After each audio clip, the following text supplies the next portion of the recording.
আসসালামু আলাইকুম। ইউক্রেন যুদ্ধ বন্ধে আলোচনায় যোগ দিতে সৌদি আরব যাচ্ছেন যুক্তরাষ্ট্রের ৩ শীর্ষ কর্মকর্তা। চলতি মাসেই বৈঠক হবে ডোনাল্ড ট্রাম্প ও পুতিনের মধ্যে। কপাল পুড়ল জেলেনস্কির, সৌদি আরবের আলোচনায় নেই ইউক্রেন এবং ইউরোপের কোনো প্রতিনিধি। যুক্তরাষ্ট্র ভারতে ফেরত পাঠালো আরও ১১৯ জন অবৈধ ভারতীয় নাগরিক। বিডিভিউস এন্টারটেইনমেন্টে স্বাগত জানাচ্ছি আমি ফাহাদিয়া মিতু।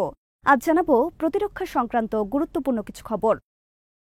ইউক্রেন যুদ্ধ বন্ধে আলোচনার লক্ষ্যে সৌদি আরব যাচ্ছেন যুক্তরাষ্ট্রের ৩ শীর্ষ কর্মকর্তা।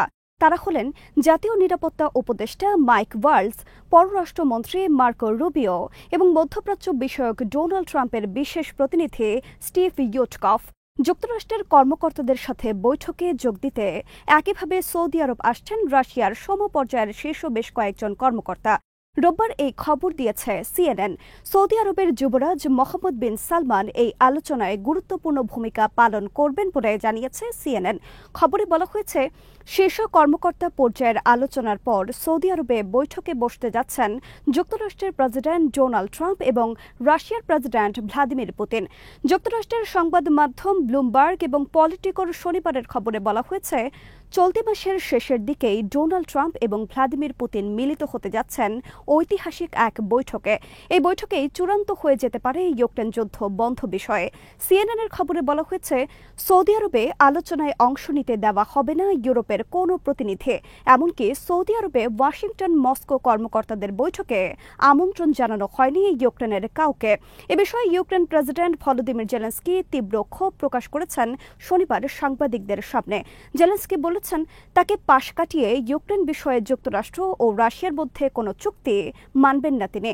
তবে বিশ্লেষকদের মতে জেলেনস্কির এসব হুমকির কোনো পাত্তা দেন না ডোনাল্ড ট্রাম্প। ডোনাল্ড ট্রাম্প জেলেনস্কির ওপর ভীষণ ক্ষিপ্ত। ট্রাম্প প্রায়ই জেলেনস্কিকে আখ্যায়িত করেন বিশ্বের অন্যতম একজন সেরা সেলসম্যান হিসেবে। ট্রাম্প ব্যঙ্গ করে বলতেন, সে যুক্তরাষ্ট্রে আসে আর বিলিয়ন বিলিয়ন ডলার নিয়ে চলে যায়। এরকম সফল সেলসম্যান খুব কমই আছে পৃথিবীতে। ট্রাম্প অভিযোগ করেছেন, অপদার্থ বাইডেন প্রশাসন ইউক্রেনের জন্য ৩০০ বিলিয়ন ডলার খরচ করেছে এবং এসব অর্থ ফেরত পাওয়ার কোনো ব্যবস্থা করেনি। বিশ্লেষকদের মতে ডোনাল্ড ট্রাম্প ইউক্রেনের সহায়তা পুরোপুরি বন্ধ করে দিলে জেলেনস্কি বাধ্য হবেন যুক্তরাষ্ট্রের কথা শুনতে। তবে সৌদি আরবের আলোচনায় ইউক্রেন এবং ইউরোপের কোনো প্রতিনিধি না রাখা বিষয়ে যুক্তরাষ্ট্রের পররাষ্ট্রমন্ত্রী মার্কো রুবিও শনিবার বলেছেন, তাদের সাথে আমরা আলোচনা করব, কিন্তু বৈঠকে তাদের কোনো প্রতিনিধি রাখা হবে না। কারণ এর আগে ইউক্রেন যুদ্ধ বন্ধ নিয়ে বারবার বহুপক্ষীয় আলোচনা হয়েছে।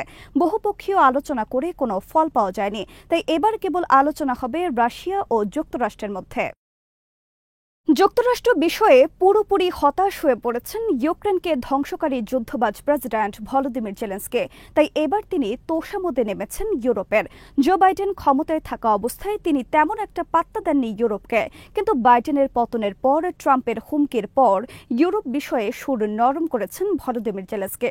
শনিবার জার্মানির মিউনিখ সম্মেলনে জেলেনস্কি ইউরোপের উদ্দেশ্যে বলেন, আমেরিকার আশা ছেড়ে দিতে হবে ইউরোপকে। যুক্তরাষ্ট্র আর কোনো সহায়তা করবে না ইউরোপের দেশগুলোকে। ইউরোপের এখন নিজেদের নিরাপত্তা ব্যবস্থা নিজেদেরই করতে হবে। সেই লক্ষ্যে এখন গঠন করা উচিত ইউরোপ আর্মি। এছাড়া রাশিয়ার আগ্রাসন থেকে বাঁচার আর কোনো উপায় নেই আমাদের। জেলেনস্কি শনিবার বলেছেন, তিনি যুক্তরাষ্ট্রের হাতে তাদের রেয়ার আর্থ সহ মূল্যবান খনিজ সম্পদ তুলে দেবেন না, কারণ এতে ইউক্রেনের কোনো লাভ হবে না। ফলে তিনি স্থগিত করেছেন এই বিষয়ক চুক্তি। এক সপ্তাহ আগে জেলেনস্কি ট্রাম্পকে ভোলাতে প্রস্তাব দেন তাদের মূল্যবান সব খনিজ সম্পদে যুক্তরাষ্ট্রের বিনিয়োগের জন্য। তার প্রস্তাবে সাড়া দিয়ে ডোনাল্ড ট্রাম্প ইউক্রেনে পাঠান তার অর্থমন্ত্রীকে। কিন্তু এই বিষয়ে কোনো চুক্তি না হওয়ায় আরও ক্ষেপে যান ডোনাল্ড ট্রাম্প। এদিকে জার্মানির মিউনিখ সম্মেলনে যুক্তরাষ্ট্রের ভাইস প্রেসিডেন্ট জেডি ভ্যান্সের বক্তব্যের পর ইউরোপের বিভিন্ন দেশ নিজেদের মধ্যে নতুন করে ঐক্য প্রতিষ্ঠার দিকে অগ্রসর হচ্ছে। ইউক্রেন বিষয়ে সৌদি আরবে ওয়াশিংটন মস্কো বৈঠকের বিপরীতে ইউরোপের বিভিন্ন দেশ বৈঠকের আয়োজন করতে যাচ্ছে প্যারিসে। ব্রিটেনের প্রধানমন্ত্রী কিয়ার স্টারমার এই বৈঠকে যোগদান বিষয়ে বলেছেন, ন্যাটোতে আমাদের গুরুত্বপূর্ণ ভূমিকা পালন করতে হবে। ইউক্রেন যুদ্ধের আগে ফ্রান্সের প্রেসিডেন্ট ইমানুয়েল ম্যাক্রো ইউরোপের জন্য বিকল্প একটি আর্মি গঠনের প্রস্তাব দেন। এমনকি তিনি ন্যাটো থেকে বের হয়ে আসার কথাও বলেন। এই অবস্থায় ভেঙে পড়ার উপক্রম হয় ন্যাটো। কিন্তু এরই মধ্যে ইউক্রেন যুদ্ধ শুরু হলে আবার ঐক্যবদ্ধ হয় ন্যাটোর দেশগুলো, শক্তিশালী হয় ন্যাটো। কিন্তু ইউক্রেন যুদ্ধ বন্ধ হবার পর আবার ভাঙন দেখা দিতে পারে ন্যাটোতে। মিউনিখ সম্মেলনে জেডি ভ্যান্স বলেছেন, ইউক্রেনকে সদস্য করা হবে না ন্যাটোর। যুক্তরাষ্ট্র আর নিরাপত্তার দায়িত্ব নেবে না ইউক্রেন এবং ইউরোপের। তাদের নিরাপত্তার ব্যবস্থা তাদেরই করতে হবে। যুক্তরাষ্ট্র ভারতে ফেরত পাঠালো আরও ১১৯ জন অবৈধ ভারতীয় নাগরিক। অবৈধ এসব ভারতীয়দের নিয়ে শনিবার মধ্যরাতে পাঞ্জাবের অমৃতসর বিমানবন্দরে অবতরণ করে যুক্তরাষ্ট্রের একটি সামরিক বিমান। ঘটনাচক্রে একই দিন যুক্তরাষ্ট্র সফর শেষে ভারতের প্রধানমন্ত্রী নরেন্দ্র মোদীও দেশে ফেরেন। এর আগে গত ৫ ফেব্রুয়ারি ১০৪ জন অবৈধ ভারতীয়দের নিয়ে যুক্তরাষ্ট্রের সামরিক বিমান পৌঁছায় ভারতে। তাদেরকে হাতকড়া এবং পায়ে শিকল পরিয়ে আনা হয় ভারতে। দীর্ঘ ৪০ ঘণ্টার যাত্রায় তাদেরকে এই অবস্থায় রাখা হয় বিমানে। দেওয়া হয়নি ঠিকমতো খাবার, এমনকি টয়লেটে যাবার সময়ও খোলা হয়নি তাদের হাতকড়া ও শেকল। কেউ টয়লেটে যেতে চাইলে তাদেরকে ধাক্কা মেরে ঢোকানো হয়েছে টয়লেটে। এ নিয়ে তীব্র সমালোচনার ঝড় শুরু হয় ভারত জুড়ে। এরই মধ্যে ১২ ফেব্রুয়ারি নরেন্দ্র মোদী যান ওয়াশিংটন সফরে এবং বৈঠক করেন ডোনাল্ড ট্রাম্পের সাথে। তবে শনিবার রাতে যাদেরকে যুক্তরাষ্ট্র ভারতে ফেরত পাঠিয়েছে তাদের হাতকড়া ও শেকল পরানো ছিল কিনা তা উল্লেখ করেননি ভারতের গণমাধ্যম।